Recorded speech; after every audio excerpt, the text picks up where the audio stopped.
أيها الذين آمنوا اتقوا الله وابتغوا إليه الوسيلة وجاهدوا في سبيله لعلكم تفلحون. بسم الله الرحمن الرحيم. السلام عليكم ورحمة الله وبركاته. إن الحمد لله نحمده ونستعينه ونستغفره ونعوذ بالله من شرور أنفسنا وسيئات أعمالنا من يهده الله فلا مضل له ومن يضلل فلا هادي له وأشهد أن لا إله إلا الله وحده لا شريك له وأشهد أن محمدا عبده ورسوله اللهم صل على محمد وعلى آله وصحبه ومن تبعهم بإحسان إلى يوم الدين. أما بعد فإن أصدق الحديث كتاب الله وخير الهدي هدي محمد صلى الله عليه وسلم وشر الأمور محدثاتها وكل محدثة بدعة وكل بدعة ضلالة وكل ضلالة في النار.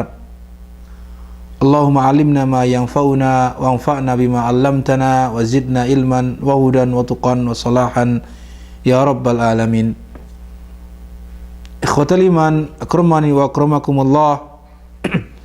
Pada kesempatan hari ini insyaallah kita akan melanjutkan kembali tentang pembahasan kita dari buku kecil, yaitu tentang hakikatut tawassul al-masyru' wal mamnu'. Tawassul yang disyariatkan dan yang dilarang.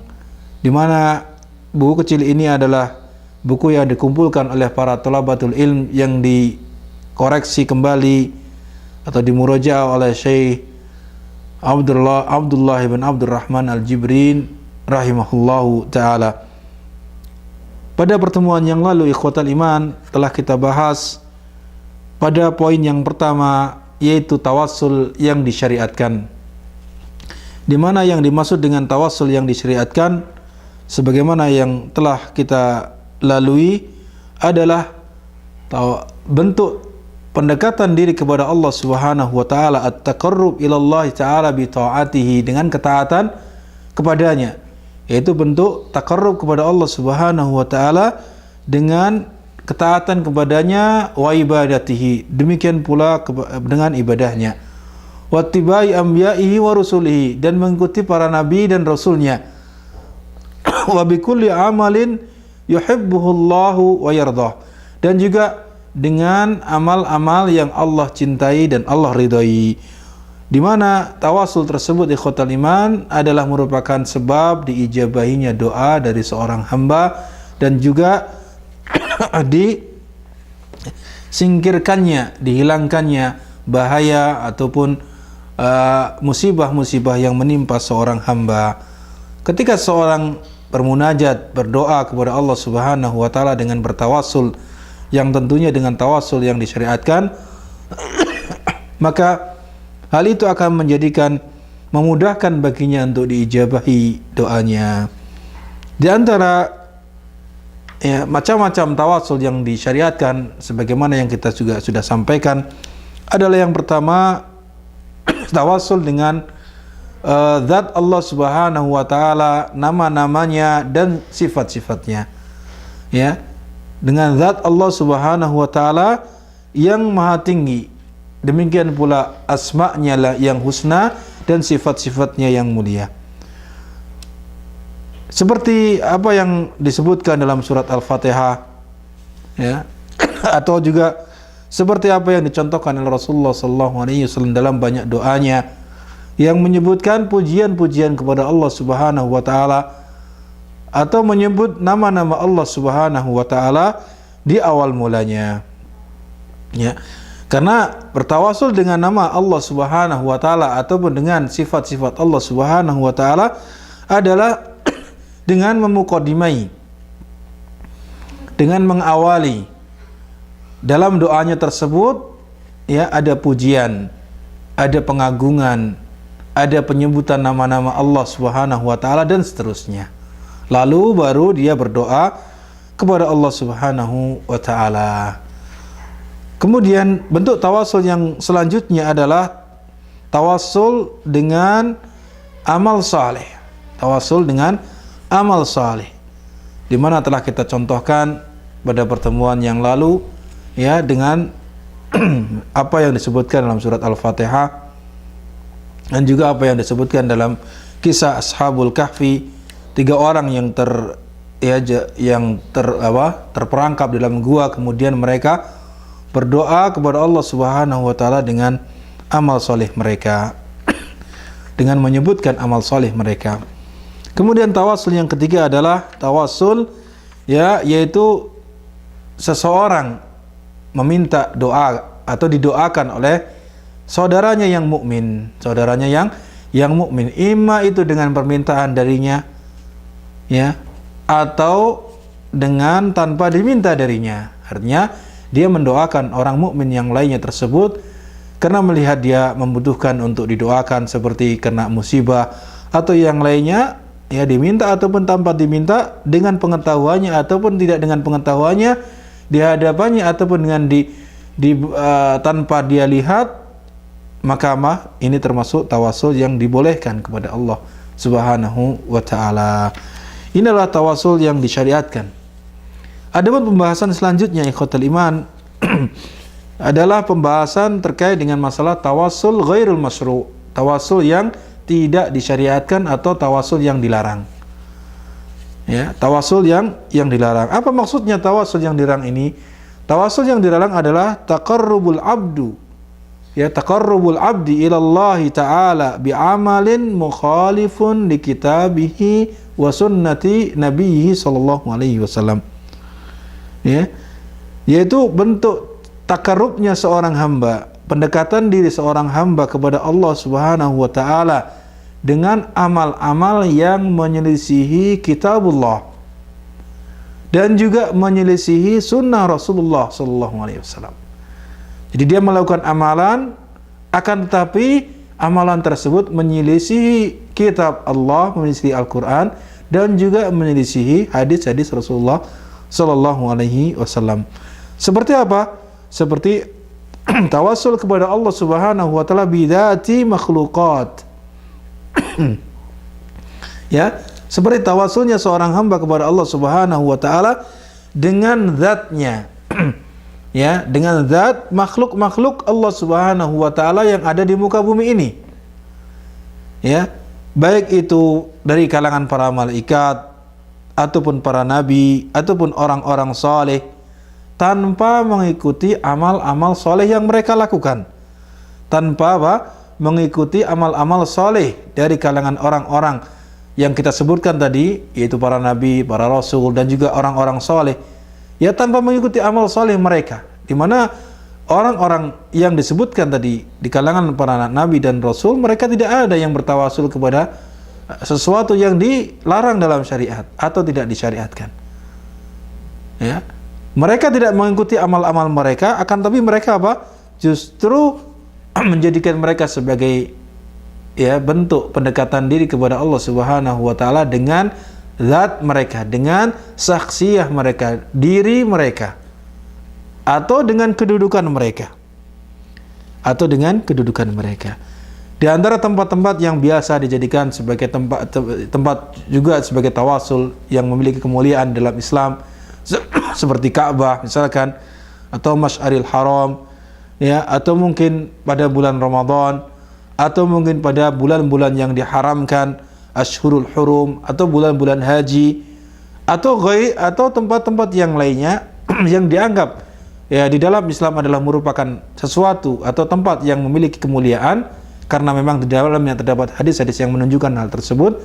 Akan tetapi mereka menjadikannya hanya sebatas sebagai alat, sebagai wasilah perantara doanya kepada Allah Subhanahu wa taala, bukan dengan memberikan haknya sesuai dengan apa yang dicontohkan oleh Rasulullah sallallahu alaihi wasallam, bukan dengan mengamalkan apa yang diperintahkan oleh Allah dan Rasulnya. Ya, diperintahkan oleh Allah dan Rasulnya. Jadi sebagian ya menggunakan tempat-tempat yang telah disebutkan tadi seperti Ka'bah ataupun mungkin ya tempat-tempat yang dikeramatkan atau dianggap sebagai mulia atau dianggap sebagai memiliki keutamaan, bukannya kita mengikuti petunjuk Rasulullah sallallahu alaihi wasallam terhadap tempat tersebut, akan tapi justru menjadikannya sebagai apa? Ya, bentuk wasilah. Dan ini jelas-jelas menyelisihi perbuatan Rasulullah sallallahu alaihi wasallam. Karena dijadikannya tempat-tempat tersebut atau waktu-waktu tersebut suatu yang utama bukan untuk tujuannya sebagai bentuk wasilah, akan tapi tujuannya adalah sebagai apa? Tempat-tempat yang kita ya di sana mengikuti bagaimana Rasulullah sallallahu alaihi wasallam menjadikannya sebagai tempat ibadah, waktu untuk ibadah, ya, waktu untuk ibadah dan seterusnya. Atau mungkin barangkali mereka tawasul dengan apa? Tawasul dengan hak para nabi, dengan kedudukan para nabi. Ya. Kemudian juga jahul auliya wassalihin, dengan kedudukan, keagungan wali-wali Allah dan juga orang-orang saleh.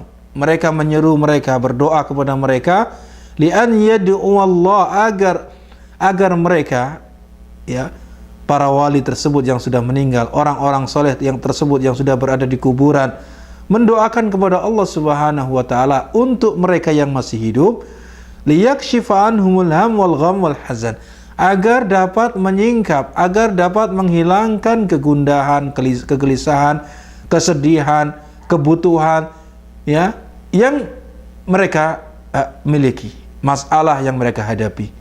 Maka sekali lagi ini adalah menyelisih syariat Allah Subhanahu wa taala. Wala ya'lamuna annal ladzina yunadunahum, dan mereka tidak tahu bahwasanya yang mereka seru, yang mereka panggil adalah amwat ghairu ahya. Mereka sudah mati dan tidak apa? Tidak hidup. Wa ma yadruna ayyana yub'atsun. Ya, dan mereka tidak tahu kapan akan diutus mereka. Ini adalah bentuk-bentuk, ya, taqarrub atau bentuk-bentuk wasilah yang dilarang. Bentuk-bentuk wasilah tawassul yang dilarang dalam syariat Islam. Itu seseorang menjadikan zat dari makhluk-makhluk Allah Subhanahu wa taala seperti para malaikat, para nabi, ataupun para wali, orang-orang yang saleh, ataupun tempat-tempat yang dimuliakan secara zatnya, secara apa? Bendanya, ya, jadikan sebagai bentuk wasilah, bentuk, ya, perantara dalam doanya kepada Allah Subhanahu wa taala. Maka sekali lagi ini adalah menyelisih syariat Allah Subhanahu wa taala. Karena di dalam syariat Islam disebutkan dalam Al-Qur'an ataupun hadis-hadis Rasulullah SAW adalah seperti apa yang sudah kita sebutkan tadi, berupa apa? Seseorang menjadikannya wasilah adalah bentuk taqarrub kepada Allah Subhanahu wa taala dengan amal-amal yang dicintai dan diridhai oleh Allah Subhanahu wa taala. Sehingga seluruh amal yang dicintai dan diridhai oleh Allah Subhanahu wa taala, maka itu boleh jadikan sebagai wasilah. Akan tapi ketika amal tersebut menyelisihi apa-apa yang diperintahkan, apa-apa yang diperintahkan oleh Allah dan Rasulnya, apa yang dicintai dan diridhai oleh Allah Subhanahu wa taala dan Rasulnya, maka apa? Maka tentunya itu adalah juga termasuk tawassul yang tidak disyariatkan atau yang dilarang. Sekarang terkait dengan masalah hukum tawassul al-mamnu, hukum seseorang melakukan tawassul yang dilarang ini, di mana hukumnya adalah apa? Haram. Wa tatarawah hurmatuhu bihasabi naw'iyatihi wa ujuhihi. Di mana keharaman dari tawassul tersebut adalah tergantung bagaimana apa?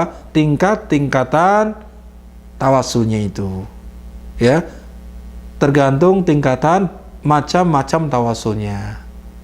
Jadi sekali lagi bahwa keharaman bentuk tawassul yang dilarang ini adalah bertingkat-tingkat sesuai dengan apa? Sesuai dengan masing-masing, sesuai dengan apa namanya? Bagaimana tingkat tawassul yang dia gunakan. Adapun tingkat-tingkat tawassul yang dilarang, yang sebagian orang mengatakan itu dibolehkan, imma dengan ketidaktahuannya atau mungkin karena, ya, kebodohannya atau mengikuti orang-orang ahli bid'ah dan seterusnya, ya, di mana ada tiga sisi, atau ada 3 poin dalam masalah ini. Yang pertama adalah tawassul ilallah ta'ala bidzatin wa syahsil mutawassal bih, yaitu seseorang bertawasul kepada Allah Subhanahu wa taala dengan zat, benda, atau kalau yang benda hidup adalah dengan orangnya tersebut, ya, yang dia gunakan sebagai apa? Untuk bertawasul kepada Allah Subhanahu wa taala dalam doanya. Seperti ucapan seseorang ketika dia bertawasul, Allahumma inni atawassalu ilaika bi fulan. Ya Allah, sungguhnya saya bertawasul kepadamu dengan fulan, artinya si fulan, nama orang. Wala ya'ni illa dzatihi wa syakhsi, dan dia tidak bermaksudkan dalam doanya tersebut, dalam tawasulnya tersebut, kecuali zatnya, bendanya, atau perorangannya, dengan mengatakan antaqdi hajati, agar engkau memenuhi kebutuhanku. Ini adalah bentuk tawasul yang pertama yang diharamkan. Dia menjadikan zat atau benda atau perorangannya untuk sebagai wasilah di dalam doanya. Ini adalah sekali lagi termasuk yang diharamkan. Yang kedua, bentuk tawasul yang dilakukan oleh sebagian orang-orang yang melakukannya adalah apa? At-tawassul ilallah bijahi fulan au haqqihi au hurmatihi au barakatihi. Tawasul seseorang kepada Allah Subhanahu wa taala di dalam doanya dengan kedudukan fulan di sisi Allah, atau dengan haknya fulan di sisi Allah, atau dengan kemuliaan fulan di sisi Allah, atau dengan keberkahan si fulan di sisi Allah Subhanahu wa taala. Maka ini adalah sekali lagi tawasul yang diharamkan. Seperti misalkan ucapan seorang, Allahumma inni atawassalu ilaika bijahi fulan, indaka au bihaqqihi alaika au bihurmatihi au barakatihi an taqdiya hajati. Ya Allah, aku bertawasul kepadamu dengan kedudukan fulan di sisimu, dengan kemuliaannya, dengan haknya padamu, atau dengan keberkahannya, agar engkau memenuhi kebutuhanku, atau doa yang lainnya. Maka sekali lagi ini adalah juga bentuk tawasul yang menyelisihi perintah Allah Subhanahu wa taala dan Rasulnya, menyelisih syariat Islam. Kemudian yang ketiga, di antara bentuk tawasul yang dilarang atau diharamkan adalah al-iqsam 'alallahi bil mutawassal bih. Dia bersumpah di dalam doanya, di dalam tawasulnya dengan nama tawasul atau nama sesuatu yang dia jadikan sebagai wasilah tersebut.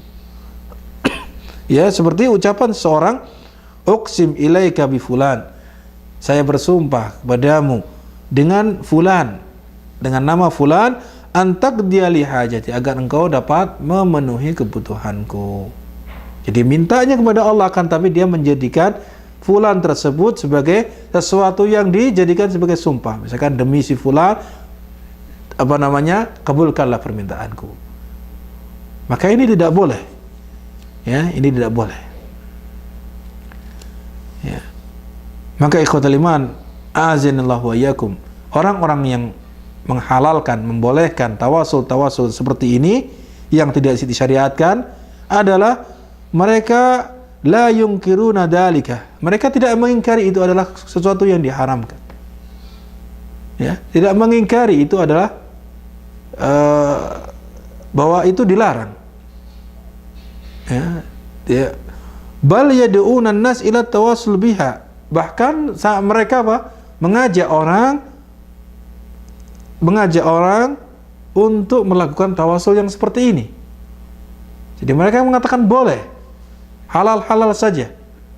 Maka ini keliru, ikhwatul iman. Innaha minal qurbat, bahkan sampai mengatakan itu adalah termasuk pendekatan diri kepada Allah Subhanahu wa taala, allati yataqabbalallahu biha du'a, yang dimana Allah akan dapat mengabulkan doanya ketika seorang bertawasul dengan tawasul seperti ini tadi.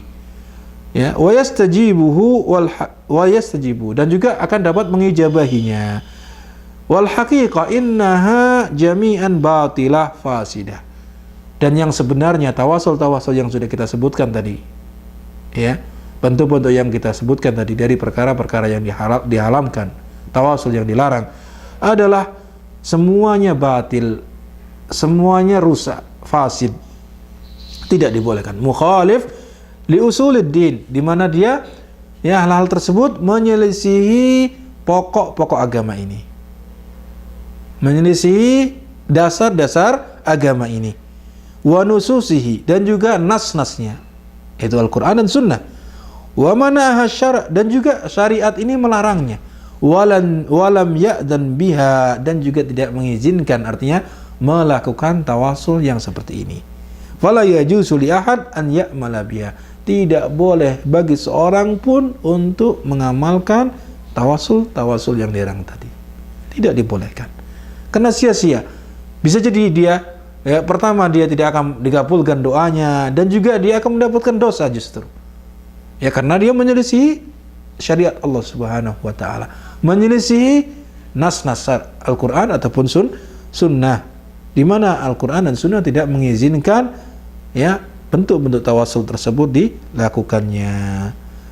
Ini mudah-mudahan kita semua dapat menjadikan, ya, ya, termasuk orang-orang yang diberikan kemudahan oleh Allah Subhanahu wa taala, menerima berlapang dada ketika ada dalil yang menyatakan ini adalah sesuatu yang diperintahkan. Kita terima perintah tersebut sebagai konsekuensi kita beriman kepada Allah dan Rasul-Nya, ya, yaitu apa? Sami'na wa ata'na, saya mendengar, saya taat. Kami mendengar ayat Allah Subhanahu wa taala, sabda Rasulullah SAW, maka saya taat. Ya. Jangan justru ketika kita mendengar ini dilarang, itu tidak diperintahkan, kita pikir-pikir dahulu. Wah, ini kan diamalkan oleh sebagian orang di kalangan kaum muslimin. Wah, ini kan sudah umum di masyarakat. Wah, ini sudah diamalkan oleh fulan dan fulan, yang dimana dia ditokohkan di masyarakat. Maka sekali lagi ikhwatul iman, standarnya bukan kebanyakan orang, standarnya bukan masyarakat umum, standarnya bukan, ya, si fulan yang ditokohkan mengamalkan, akan tapi standarnya adalah bagaimana Al-Quran dan Sunnah menjelaskan. Ketika di dalam Al-Quran dan Sunnah melarang, tidak membolehkan tawasul yang dilarang tadi, maka kita meninggalkannya dengan ikhlas, Mudah-mudahan Allah Subhanahu wa taala memberikan taufik kepada kita semua untuk, ya, menjadi orang-orang yang dapat menerima agama ini dengan baik, menerima Al-Quran dan Sunnah dengan lapang dada, ya, dengan penerimaan yang sebenar-benar penerimaan, lapang dada dalam menerimanya, dan kita mengamalkannya dalam kehidupan sehari-hari.